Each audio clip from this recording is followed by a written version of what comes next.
우리 예수님 다시 살아나셨습니다. 그래서 오늘 이 시간 부활의 능력을 경험하기를 원하고 또 부활의 기쁨과 즐거움이 우리 가운데 임하기를 소망합니다. 오늘은 이 첫째 부활과 이 둘째 부활의 그 의미를 생각한다라는 그런 뜻을 가지고 말씀을 전하고자 합니다. 식물에는 그 식물 자체를 드러내는 몸이 있고 그 몸의 형체를 알 수 없는 씨앗이 있습니다. 사람은 식물의 씨앗만으로 나중에 피어날 꽃이나 풀이나 기타 식물의 형태를 알지 못합니다. 그것이 땅에 떨어져서 적절한 수분과 온도를 통해 발화가 되고 싹이 나서 자라게 되지요. 대부분 식물의 씨앗 형태는 비슷합니다. 씨앗 그 자체만으로 우리는 그것이 살아있다, 죽었다 말하지 않습니다. 그것이 발화하기 위한 적절한 환경을 만나지 못하거나 또 환경을 만났다 하더라도 그가 썩지 않으면 발화되지 않아서 살아나지 못하게 되지요. 민들레 홀씨만 보더라도 그렇습니다. 그것은 아주 작고 볼품이 없고 바람에 쉽게 날아가지만은 그 안에는 엄청난 유전자가 들어 있습니다. 그 씨앗에 땅에 떨어져서 썩어야만 다시 살아날 수가 있습니다. 씨앗 그 자체로는 우리는 그 식물의 형체를 가늠하지 못합니다. 미약꽃이 피어날 것인지 벚꽃이 피어날 것인지 하얀 살갗을 드러내면서 뽐내는 그런 백합이 드러날 것인지 깔끔한 색깔로 피어나는 튤립이 나올 것인지 우리는 알 수가 없어요. 어찌 보면 우리가 해마다 부활절이 되면 되뇌이는 부활도 이와 같을 수 있어요. 부활이라고 사람들이 많이 떠들어대지만은 정작 명확하게 부활이 이해가 되거나 손에 잡히는 그런 느낌이 별로 없어요. 추상적이고 막연한 이야기로 들릴 수가 있습니다. 주님께서 2000년 전에 다시 살아나신 것, 부활하신 것은 내가 알겠는데 그것이 도대체 나와 무슨 상관인가?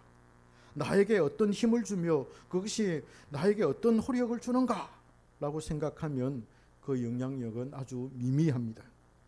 물론 우리는 나중에 우리도 부활할 것이라는 소망 가운데서 주님의 부활을 노래하고 또 그 부활을 강하게 붙들게 되지요. 우리가 미래의 주님처럼 부활할 것이라는 소망으로 그것을 바라게 됩니다.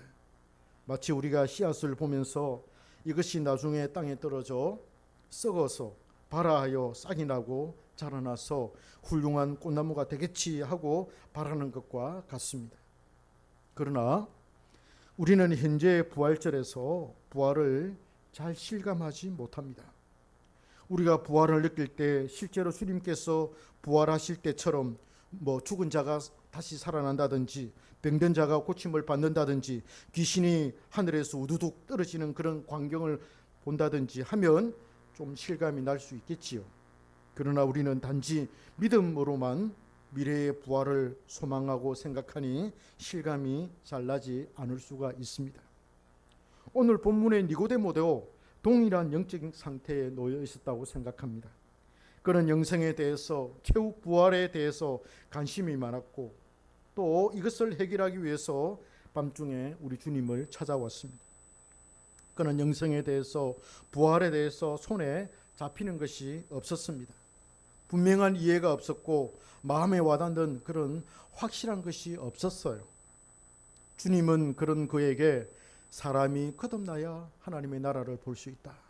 사람이 거듭나야 하나님의 나라에 들어갈 수 있다. 그렇게 말씀하십니다. 니고데모는 거듭남에 대해서도 육체적인 이해력으로 생각하려고 합니다. 아니 그러면 사람이 어머니 뱃속으로 다시 들어가야 합니까? 다시 들어갔다가 다시 나와야 합니까? 이렇게 질문을 하지요. 주님은 사람이 거듭나야 한다는 것을 바람이 부는 것으로 비유해서 설명을 합니다. 바람이 어디서부터 어디로 불어가는지 모르는 것처럼 사람이 거듭나는 것도 그와 같다고 말씀을 하십니다. 성령께서 하시는 일이기 때문에 사람이 볼 수 없고 알 수도 없다는 거예요. 그러면서 주님은 거듭난 사람은 자신의 거듭남을 알 수 있다는 식으로 말씀을 하십니다. 사람이 거듭나지 않으면 하나님의 나라를 볼 수 없고, 또 사람이 물과 성령으로 나지 않으면 하나님의 나라에 들어갈 수 없다라고 그렇게 말씀하시잖아요. 하나님의 나라에 들어간 사람만이 그 맛을 볼 수 있고 그 맛을 알 수 있고 하나님 나라를 볼 수가 있다는 거예요. 바울은 부활도 이와 같다라고 그렇게 말합니다. 우리의 썩을 몸이 죽어야만 다시 살아날 수 있다고 말하지요. 물과 성령의 반대는 무엇이겠습니까? 혈과 육이에요. 피고 우리의 육신입니다. 혈과 육으로는 하나님의 나라에 들어갈 수 없다라고 바울이 고린도전서 15장 50절에서 말씀합니다. 성령으로 거듭나야만이 하나님의 나라에 들어갈 수가 있습니다. 거듭나는 것은 육신이 죽어야 가능합니다. 씨앗이 땅에 떨어져 썩어야 하듯이 혈과 육이 죽어야만 거듭날 수 있고 다시 살아날 수가 있습니다. 이런 차원에서 거듭남은 바로 부활에 해당되는 거예요. 그래서 저는 오늘 이 거듭남과 부활이 같다, 거듭남 이 꼴은 바로 부활이다라고 하는 그런 명제를 가지고 여러분들에게 말씀을 드리고자 합니다. 혈과 육이 죽고 영혼이 살아나기 때문에 바로 거듭남이 부활이다라고 말할 수가 있는 것입니다. 사도 요한은 이것을 일컬어서 첫째 부활이라고 말합니다. 요한계시록 20장 6절을 보시기를 바랍니다. 거기에 보면 첫째 부활에 참여하는 자는 복이 있고 거룩하다라고 말합니다. 아니, 부활이 왜 두 가지로 나누어지지? 왜 첫째 부활이 있고 왜 둘째 부활이 있지? 왜 부활의 이중성을 말하고 있지? 이렇게 우리가 의아하게 생각할 수가 있습니다. 그러나 요한계시록 20장에는 이 부활에 대해서 반드시 분명히 이중적으로 말하고 있습니다. 첫째 부활과 둘째 부활이 있다는 것을 말하고 있고, 또 우리의 죽음도, 사망도 첫째 사망과 둘째 사망이 있다는 것을 요한계시록은 우리에게 분명히 말씀하고 있습니다. 그렇다면은 이 첫째 부활과 둘째 부활, 첫째 사망과 이 둘째 사망이 도대체 그러면은 무엇인가? 언제 이루어지는 것인가라는 것을 우리가 생각하게 되고 또 반드시 올바르게 해석할 필요가 있다고 생각합니다. 요한은 마지막 날에 있을 둘째 사망을 설명하면서 첫째 부활과 둘째 부활을 언급하고 있습니다. 둘째 부활이라는 말에 대한 언급은 없지만은 첫째 부활을 명확하게 표시하는 것을 보면은 둘째 부활을 분명히 염두에 둔 것이라고 저는 확실합니다. 그러나 최후의 부활이라는 말이 있지 않습니까?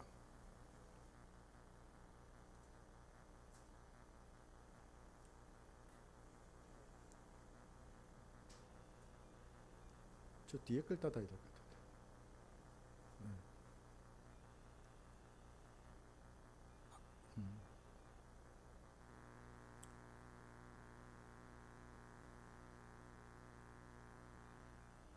첫째 부활과 둘째 부활은 첫째 사망과 둘째 사망으로 서로 짝을 이룹니다.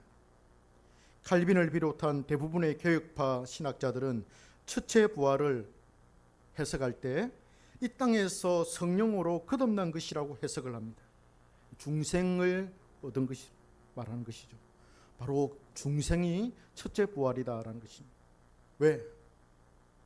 첫째 부활은 영혼의 부활이기 때문입니다. 둘째 부활은 뭡니까? 최후의 부활인데 둘째 부활은 우리의 몸의 부활을 말하는 것입니다. 바울이 고린도전서 15장 42절 이하에서 말하는 몸의 부활이 바로 그것입니다. 썩을 것으로 심었다가 썩지 않을 불멸의 몸으로 다시 살고, 욕된 것과 불명예 서러운 것으로 심었다가 영광스럽고 신령한 것으로 다시 사는 것, 약한 것으로 심었다가 강한 것으로 다시 사는 것을 말하지요. 이것이 바로 둘째 부활입니다. 최후의 부활이라는 것입니다. 이것이 이 세상 마지막에 일어날 부활입니다. 이것을 요한은 둘째 부활이라 말하고 있습니다. 또 거기에 보면 둘째 사망이라는 말이 있지 않습니까? 둘째 사망은 주님께서 마지막으로 최후의 심판대에 내리는 사형 선고입니다. 첫째 죽음은 이 땅에서 육신의 죽음이고 둘째 죽음은 영원한 죽음을 의미하는 것입니다. 그래서 첫째 부활은 우리의 영혼의 부활입니다. 우리 영혼이 살아난다는 것은 1차적으로 부활에 참여하는 의미입니다.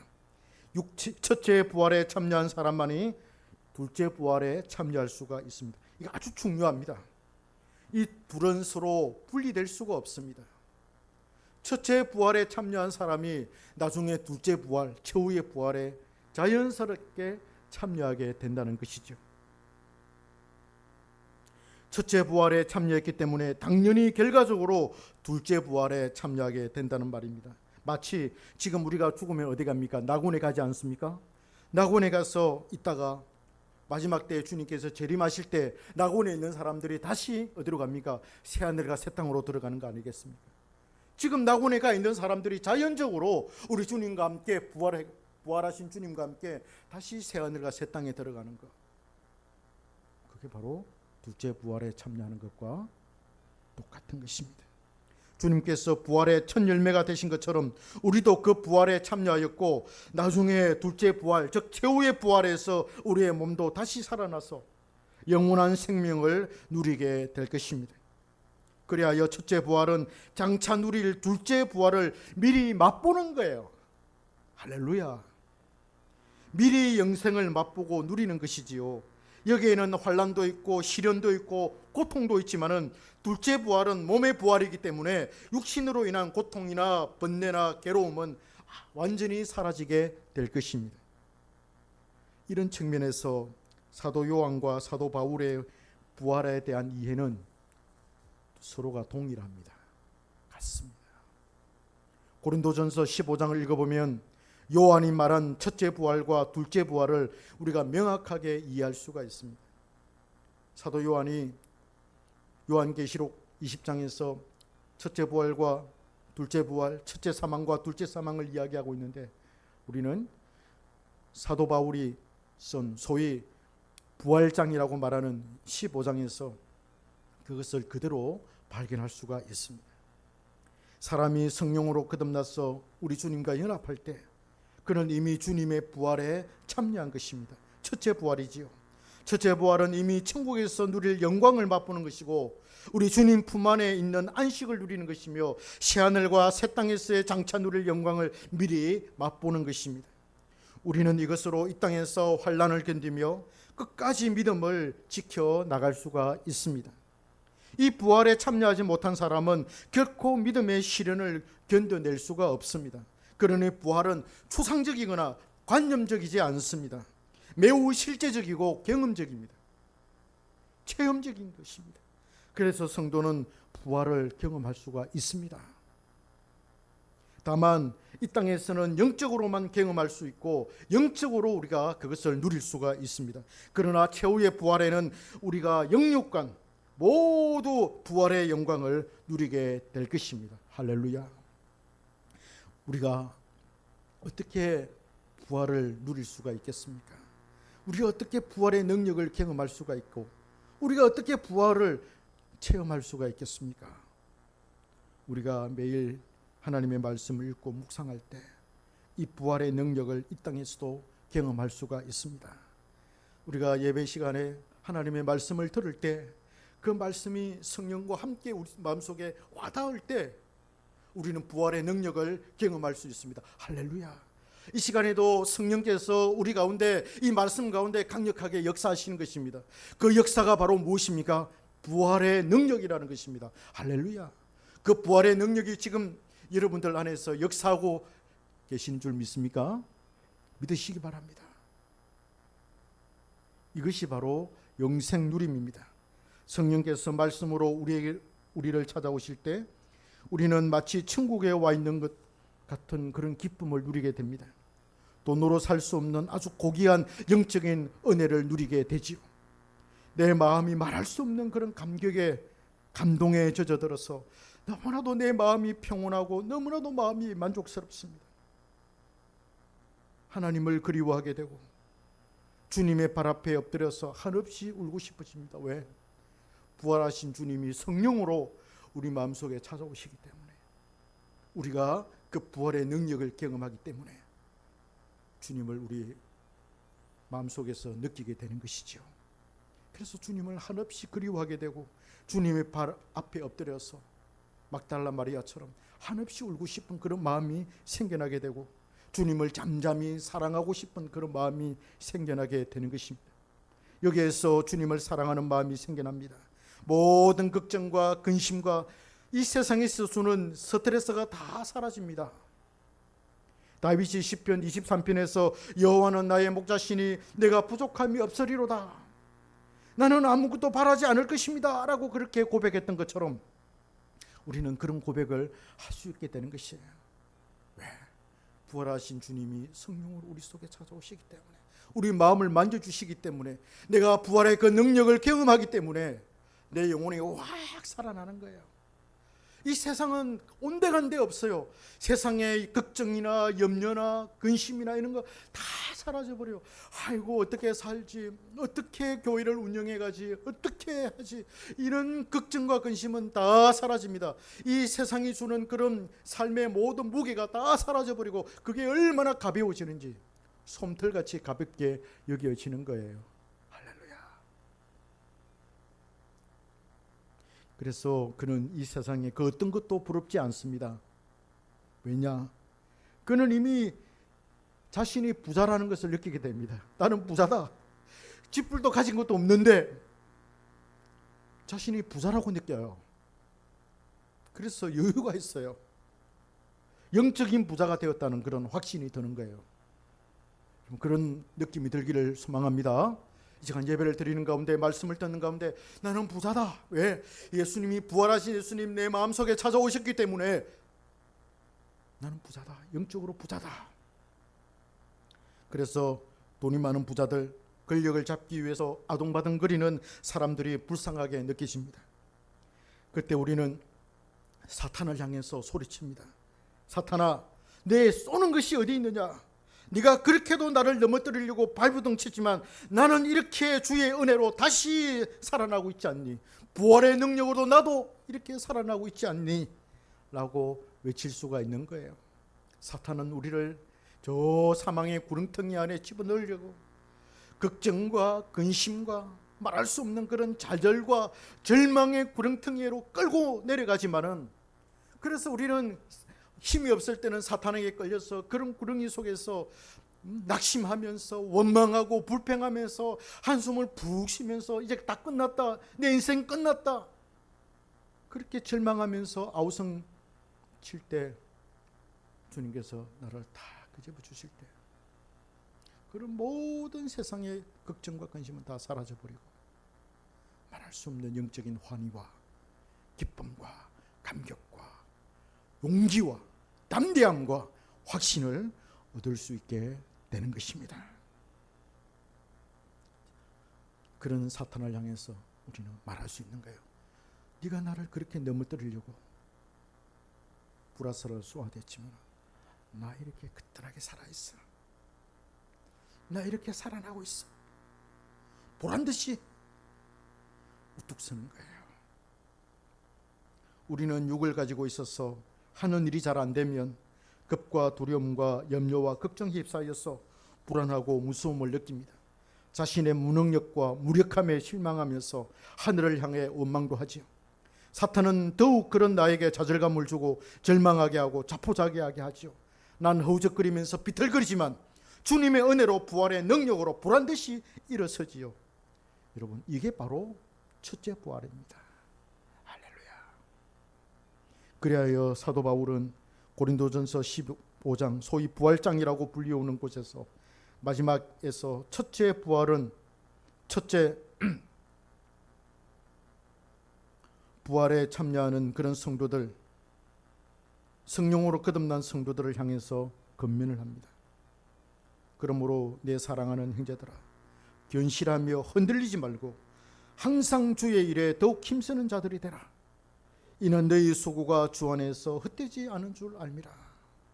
바울은 여기에서 부활에 참여한 자들이 이제 어떻게 살아야 하는지를 권면합니다. 첫째 부활에 참여한 자들, 부활의 능력을 경험한 자들은 견실해야 된다라고 그렇게 말합니다. 영어 성경에는 이 건실이라는 말을 스탠드 펌, 굳건하게 서라 하는 그런 의미를 말하고 있고, 또 어떤 번역에는 신세리티라고 이렇게 성실성, 굳건함을 나타내고 있습니다. 흔들리지 말고 믿음에 굳게 서서 굳건하게 남자답게 자신의 길을 성실하게 꾸준하게 걸어가라는 것입니다. 할렐루야. 누구에게 그런 말을 합니까? 이 부활을 경험한, 첫째 부활을 경험한 성령으로 거듭난 하나님의 백성들에게 그렇게 권면을 하고 있습니다. 자신에게 맡겨진 주님의 일을 꾸준히 성실히 항상 변함없이 해 나가라는 것입니다. 이 일이 결코 헛되지 않다는 것을 알아야 한다라고 그는 강조합니다. 첫째 부활에 참여한 자, 성령으로 거듭난 자들도 흔들릴 수 있고 방황할 수 있고 그 마음이 이리저리 떠돌아 다닐 수가 있습니다. 육신을 가진 사람이기에 얼마든지 의심할 수 있고 괴로움을 당할 수가 있습니다. 그러나 우리가 이길 수 있는 것이 부활의 능력이 우리 안에 있다는 거예요. 할렐루야. 바울은 사망의 승리가 어디 있느냐라고 소리칩니다. 사망이 쏘는 것이 어디 있냐고 외칩니다. 사망이 우리의 영적인 운명을 어찌할 수가 없다는 거예요. 왜입니까? 우리가 부활에 참여했기 때문입니다. 부활의 능력이 우리를 보호하고 있기 때문입니다. 그러니 흔들리더라도 도망치고 싶고 떠나가고 싶더라도 모든 것을 내팽개치고 싶더라도 그런 부정적인 생각과 감정을 훌훌 털어버리고 부활의 능력을 의지하여 다시 일어설 수가 있다는 거예요. 할렐루야. 다시 일어서시기 바랍니다. 부활에 참여한 자는 이 부활의 원리를 잘 압니다. 씨앗이 땅에 떨어져서 썩어야만 다시 살아날 수 있는 것처럼 우리의 육신을 죽여야만 부활의 은혜를 우리는 계속해서 누릴 수 있다는 것을 알아야 합니다. 자신의 본성을 죽여야 하고 자신의 마음 깊은 곳에서 올라오는 그런 욕망과 싸워서 이겨서 그것을 죽여야 합니다. 그래야만 우리는 날마다 죽고 날마다 부활의 능력을 경험할 것입니다. 우리에게는 그것을 죽일 힘이 있습니다. 그것이 바로 부활의 능력입니다. 이것으로 우리는 첫째 부활과 둘째 부활이 의미하는 바를 우리가 이해할 수가 있고 첫째 사망과 둘째 사망이 무엇인지를 이해할 수가 있습니다. 오늘 우리 부활절을 맞이하여서 이 부활이 주는 의미가 뭐냐? 부활은 바로 하나님의 능력이다. 그 능력이 뭐냐? 바로 성령으로 거듭나는 것이고 성령으로 우리가 중생하는 것이다. 다시 살아나는 것이다. 예수님이 죽었다가 다시 살아난 것처럼 우리의 영혼이 죽었다가 다시 살아나는 것. 이게 바로 부활이다. 첫째 부활이다. 그래서 첫째 부활에 참여한 사람은 나중에 둘째 부활에, 최후의 부활에 참여하게 될 것이다. 주님께서 최후의 부활은 어떻습니까? 하늘에서 내려오시잖아요. 하늘에서 수많은 성도들과 함께 구름 타고 내려오실 때